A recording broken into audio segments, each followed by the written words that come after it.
Hello विद्यार्थी भाइ बहिनीहरू, आज हामी क्लास 10 को ओप्टीको त्रिकोणमितिको प्रब्लम लिएर आछौँ। ती प्रब्लमहरू समाधान गर्छु। तपाईहरू यो चाहिँ त्रिकोणमितिको जति पनि प्रब्लम छ त्यो प्रब्लम सल्युसन चाहनुहुन्छ भने यो नम्बरमा कन्ट्याक्ट गर्नुहोला, अथवा तपाईले के भन्छ तपाईले क्लास गर्नु छ भने अनलाइन क्लासेस तपाई यो नम्बरमा सम्पर्क गर्न सक्नुहुन्छ। डेली हाम्रो लाइभ क्लासेस 8 बजेदेखि हुन्छ। अनि सम्पर्क गर्नको लागि यो नम्बर डायल गर्नुहोला। ल आज हामी यो त्रिकोणमितिको प्रब्लम छ, ती प्रब्लम हामी सल्भ गर्छौं। ल हेरौ, यहाँ तपाईको दिएको छ sin 20 degree into sin 40 degree into sin 80 degree equal to √3/8 यो प्रब्लम दिएको छ। अब यो प्रब्लम सल्भ गरेर यति ल्याउनु छ हामीले। त पहिला हामी यसमा के लिन्छौं, LHS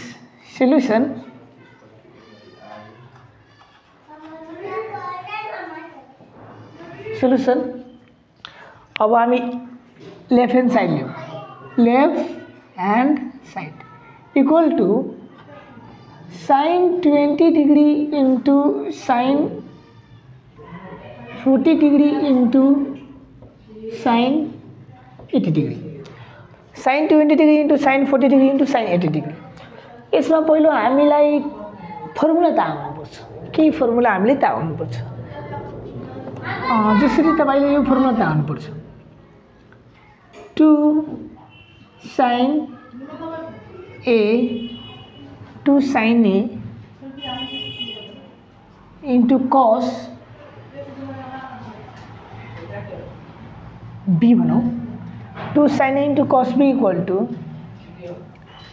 sin a plus b plus sin a minus b। यो फर्मुला थाहा हुनु पर्यो। अर्को फर्मुला तपाईको यो 2 cos a into cos b equal to cos a plus b plus cos a minus b। यो फर्मुला थाहा हुनु पर्यो। यो फर्मुला हामी त्रिकोणमिति च्याप्टरबाट लिएको छौं। यो प्रब्लम सल्भ गर्नको लागि यो फर्मुला थाहा हुनु पर्छ। त अरु फर्मुला छ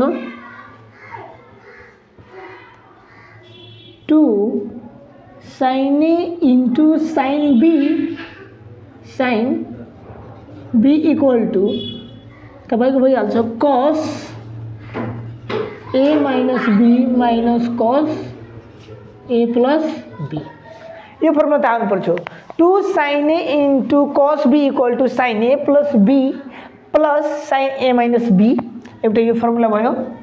अर्को 2 cos a into cos b equal to cos a plus b plus cos a minus b। यो थाहा हुनु पर्यो।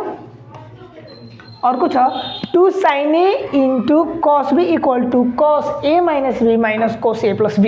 यो फर्मुला थाहा हुनु पर्छ। यसको एउटा अरु फर्मुला छ तपाईको 2 cos a into sin b। 2 cos a into sin b को फर्मुला भइहाल्छ तपाईको sin a plus b minus sin a minus b। यो चारबाट फर्मुला तपाईलाई यो यस्तो problem sin 20 degree sin 40 degree sin 80 degree यस्तो खालका जुन प्रब्लमहरु छ त्यो प्रब्लम सल्भ गर्नको लागि यी फर्मुलाहरु तपाईलाई काम लाग्छ। यी फर्मुलाहरुको युजेस बढी हुन्छ। तपाईहरु यो फर्मुला लर्न गर्नुस्, तब यस्ता क्वेशनहरुलाई सल्युसन गर्न सजिलै सक्नुहुन्छ। अब एउटा प्रब्लम छ sin 20 इन्टु sin 40 इन्टु sin 80 डिग्री इक्वल टु यति हामीलाई ल्याउनु छ। त सम्बन्ध पहिला के गर्नु छ, यहाँ sin 20 लाई यस्ताको यस्तै। अब यहाँ फर्मुलामा हेर्नुस्, यो sin a यो sin भनेको a sin b, त sin a sin b त भयो, यहाँ त 2 भएन। अब 2 कहाँबाट ल्याउने? 2 ल्याउनको लागि 1/2 इन्टु 2 त्यति नम्बरमा त्यति डिभाइड गर्यो, कुनै असर परेन। अब यहाँ कति भइहाल्छ तपाईको sin 40 इन्टु sin 80 भयो। अब यो 2 त यहाँ भयो, कटेर फेरि त यही फर्ममा हुन्छ। अब यो हेरौ, यो 1/2 लाई यता लेखिदिऊ साइन 20 को साइन 20 भइहाल्यो। अब यो 2 लाई यो फर्ममा 2 साइन 40 इन्टु साइन 80 भइगयो। 2 sine A into sine B यस्तो फर्ममा हामी ल्यायो। अब यसलाई यसको फर्ममा लेखिदेऊ। अब हेर यो भइहाल्छ 1/2 साइन 20। अब यसको फर्ममा लेखौ त के हुन्छ तपाईको cos ए भनेको के 40 माइनस 80 माइनस cos 40 प्लस 80 कुनै फरक। अब यो cos ए को ठाउँमा हामी कति लेख्छौँ 40 अनि b को ठाउँमा कति लेख्छौँ हामी 80 डिग्री भइसक्यो। फेरि यहाँ माइनस cos ए भनेको तपाईको 40 डिग्री। यो एंगललाई यहाँ राख्ने हो। यो एंगल ए मानौ यो एंगल बी मानौ त यो एंगल ए यहाँ पुट गर्ने प्लस फर्मुला अनुसार प्लस यो 80 डिग्री यहाँ पुट गर्ने भइसक्यो। अब यसले हामी सोल्भ गर्छौँ। यो जस्ताको त्यस्तै हामी लेखिदिन्छौँ 1/2 साइन 20 डिग्री भइगयो। अब हेर्नुस् cos के भयो 40 डिग्री माइनस 80 डिग्री त कति हुन्छ माइनस 40 डिग्री फेरि माइनस cos। अब cos 40 डिग्री प्लस 80 डिग्री कति भइहाल्छ cos 120 डिग्री। अब यति भइगयो। अब के गरौँ अब यसको भ्यालु लेखौ 1/2 साइन 20 डिग्री। अब हामी पढेको छौँ यदि cos माइनस ए छ भने यसले पोजिटिभ लेखिन्छ cos ए लेखिन्छ। त्यस्तै गरी cos माइनस 40 डिग्री छ भने यसले हामी कति लेख्छौँ cos 40 डिग्री माइनस। अब cos 120 को भ्यालु तिमीलाई याद छ भने डाइरेक्ट लेख्न सक्छौ। याद छ भने तपाईले यो यसलाई के भन्छ क्वाड्रान्टमा मुभ गर्नुपर्छ। अब हेर्नु cos को भ्यालु थाहा छैन भने 180 बाट कति घटाउँदा 120 हुन्छ 60 हुन्छ कि हुँदैन हुन्छ। cos 180 डिग्रीबाट 60 डिग्री घटाउँदा 120 डिग्री हुन्छ। अब हेरौँ त यहाँ हुन्छ 1/2 साइन 20 डिग्री। अब यो cos 40 डिग्री को 40 डिग्री रहिहाल्छ माइनस। अब cos 180 डिग्री माइनस 60 डिग्री यो त दोस्रो क्वाड्रान्टमा पर्यो नि त साइन कसैको घरमा पर्यो त घरै भने त अर्को घरमा गयो भने त एउटा माइनस पाउँछ यसलाई। त्यो माइनस के भइहाल्छ प्लस अनि cos 180 मा नो चेन्जै हुँदैन cos को cos रहिहाल्छ अनि यहाँ 60 को 60 भयो। अब हेरौँ यहाँ भयो तपाईको 1/2 साइन 20 डिग्री। अब यहाँ भयो तपाईको cos 40 डिग्री प्लस अब cos 60 को मान कति हुन्छ 1/2 त यहाँ 1/2 लेखौ भइगयो। यहाँ 1/2 लेखौँ। अब यसलाई हामी अब कहाँ गर्ने यसलाई अब मेट्छौँ। तपाईहरु स्क्रिनशट गरिहाल्नु होला।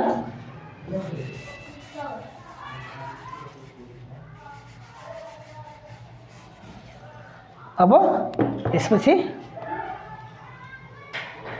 हेरौँ यसलाई 1/2 साइन 20 डिग्री। अब यससँग मल्टिप्लाई गर्छु यो दुवैमा के गर्छु मल्टिप्लाई गर्छु 1/2 sine 20 degree into cos 40 degree सँग मल्टिप्लाई गर्यो फेरि प्लस 1/2 इन्टु 1/2 भनेको 1/4 अनि साइन 20 हामीले के गर्यौं यहाँ मल्टिप्लाई गर्यौं 1/2 साइन 20 इन्टु cos 40 त 1/2 साइन 20 इन्टु cos 40 लेख्यौ प्लस 1/2 इन्टु 1/2 त 1/4 एन्ड इन्टु के बच्यो साइन 20 त साइन 20। अब हेरौँ अब यसलाई जस्ताको त्यस्तै झाडिदिनु। अब यसलाई सल्भ गर्ने यो साइन ए अनि cos b यहाँ हेरौँ फर्मुला त यहाँ थियो यहाँ फर्मुला एउटा थियो नि त 2 sine A into cos b equal to sine A plus b फेरि plus sine A minus b। अब देखो cos a cos के भन्छ sine A into cos b sine A into cos b। अब त यहाँ 2 छैन त 2 त ल्याउनु पर्यो त हामी यहाँ पनि 1/2 त छँदै छ त 1/2 इन्टु 2 यो लेख्यो भने कुनै फरक पर्यो परेन। अब यो यसलाई साइन 20 लेख्छौं अनि यसलाई cos 40 डिग्री लेख्छौं यो जस्ताको त्यस्तै साटिदिन्छु 1/4 sin 20 डिग्री। ये फर्मुला याद हुनु पर्यो है 2 sin a into cos b equal to sin a plus b plus sin a minus b। यो फर्मुला थाहा हुनु पर्यो। अब यहाँ sin a छ sin b छ, यहाँ 2 छैन त 2 त ल्याउनु पर्यो। त्यो ल्याउनको लागि 2/2 ले हामीले डिभाइड गर्यो भने 1 भइहाल्छ, त्यो कुनै फरक पर्दैन, 2 पनि आइहाल्यो। अब यससँग यसले मल्टिप्लाई गरिदिन्छु त 1/4 भइहाल्छ। यो 2 लाई त्योको फर्ममा लेखिदिन्छु, के भन्छ 2 sin 20 into cos 40 डिग्री भइगयो। अब के गर्छु प्लस 1/4 sin 20 डिग्री भयो नि त। अब हेरौँ, अब 1/4 को 1/4, अब यसलाई यो फर्मुला भयो 2 sin a into cos b अर्थात 2 sin 20 degree into cos 40 degree अब इक्वल टू के भन्छ sin a plus b। a भनेको तपाईको 20 डिग्री प्लस b भनेको 40 डिग्री, एंगललाई एड गर्ने हो। फेरि यहाँ हुन्छ तपाईको plus sin a minus b भनेको एंगल 20 minus 40 अनि प्लस यो जस्ताको त्यस्तै 1/4 sin 20 डिग्री भयो। अब 1/4 को 1/4, अब sin 20 डिग्री प्लस तपाईको हुन्छ 40 डिग्री कति भयो, यो भएको sin 60 डिग्री प्लस यो भनेको sin माइनस 20 डिग्री हुन्छ। यसबाट सबट्र्याक्ट गर्यो भने 20 डिग्री माइनस 40 डिग्री भने माइनस 20 डिग्री आउँछ। सी प्लस 1/4 sin 20 डिग्री भयो। अब 1/4 को 1/4 भयो। अब sin 60 को मान कति हुन्छ √3/2। यो फर्मुला तपाईले याद हुनु पर्यो के एंगलहरुको मान कति हुन्छ त्यो चार्टबाट हामी प्रष्ट हेर्छौं। प्लस अब देखौ, अब एउटा हुन्छ के तपाईको यो पनि कुरा याद राख्नु पर्ने हुन्छ। कहाँ भयो यो sin माइनस a छ त भनेको हामी माइनस sin a लेख्न सक्छौं। यस्तो छ भने यस्तो लेख्न सक्छौं नि त, sin माइनस a छ भने माइनस sin a लेख्न सक्छौं। यस्तै अब sin माइनस 20 डिग्री छ भने minus sin plus minus minus sin 20 degree plus 1/4 sin 20 degree भयो। अब यससँग अब 1/4 ले यसमा मल्टिप्लाई गर्ने √3/2 मा, त्यो माथि मल्टिप्लाई गर्यो त √3 4 2 जा 8 भयो। अब यसलाई यससँग मल्टिप्लाई गर्ने त्यो भनेको माइनस को माइनस रहिहाल्छ त 1/4 sin 20 को sin 20 डिग्री प्लस यो जस्ताको त्यस्तै हामी के गर्छौं साइड दिन्छौं। हेरौँ सेम आयो दुवै, त्यसैले यहाँ छोडेको जस्ताको त्यस्तै। अब यो दुवै क्यान्सल हुन्छ, क्यान्सल भइहाल्छ। अब बाँकी के रह्यो √3/8 यति ल्याउनु पर्ने हो। अब यो के भयो RHS PROVD प्रुफ्ड। हेरौँ यस्ता खाले जुन प्रब्लमहरु छन् ती प्रब्लमहरुलाई सल्भ गर्नको लागि हामीले जुन अघि लेखेको जुन फर्मुलाहरु छ त्यो फर्मुला तपाईले लर्न हुनु पर्यो। जबसम्म लर्न हुँदैन तबसम्म यस्तो प्रब्लम यस्ता खालका जुन प्रब्लमहरु छन् त्यो चाहिँ हामी सल्भ गर्न सक्दैनौं। त्यसैले एकचोटी फेरि सरली हेरौँ sin 20 degree into sin 40 degree into sin 80 degree छ। यो फर्मुला जस्ताको त्यस्तै हामी यो जुन क्वेशन छ जस्ताको त्यस्तै साइड दिने, left hand side equal to sin 20 लाई यहाँ राखिदिने। अब यो फर्मुलामा त त्यो 2 छैन, यहाँ 2 छ यसमा छैन त 2/2 ले डिभाइड गर्यो कुनै फरक परेन, कटेर फेरि यतिकै आउँछ। अब यसलाई यो फर्ममा राखिदियो 2 sin a into cos b को फर्ममा राखिदियो। अब त्यसको फर्मुला हामी एप्लाई गर्यो cos a minus b minus cos a plus b। अब cos a minus b, अब a भनेको 40 b भनेको 80 हो। यहाँबाट यो त्यो फर्मुला जुन छ नि त्यसको फर्म त्यो फर्ममा एकचोटी ल्याएर बसाइदिने हो। अब बसाइदियो, अब यसलाई हामी सोल्भ गर्यो, यसबाट माइनस गर्यो यति आयो, यसलाई एड गर्यो यति आयो। अब यसलाई यति हुन्छ, यहाँ cos माइनस a भने cos a लेख्यौ त्यस्तै छ, cos माइनस 40 डिग्री हुन्छ cos 40 डिग्री भइहाल्छ, माइनस यसले एड गर्छौ, यसको भ्यालु निकालिदियौ 60 आयो, 60 को भ्यालु लिएको फेरि मल्टिप्लाई गर्यो, यहाँ मल्टिप्लाई गरेर फेरि यहाँ त 2 चाहियो त 1/2 फेरि यहाँ के भन्छौँ तपाईँले डिभाइड गरेर यहाँ मल्टिप्लाई गरिदिए यसलाई फेरि फर्मुलाको फर्ममा राखेँ यो जस्ताको त्यस्तै लेखिदिने अनि यसलाई फर्मुलाको फर्ममा फेरि राखेँ sin2 sin a into cos b जस्तो फर्मुलामा ल्याएर बसाइदिने हो मात्र फर्मुलाको फर्ममा बसाइदिए अनि दुवैले एड गरेर त्यसको भ्यालु लेखेँ अनि मल्टिप्लाई गरेँ यो दुवै सेम आयो सेम भनेको माइनसमा एउटा प्लसमा आयो भने कटिहाल्छ अनि त्यसमा त्यो त्यति पुग्यो प्रुफ भयो।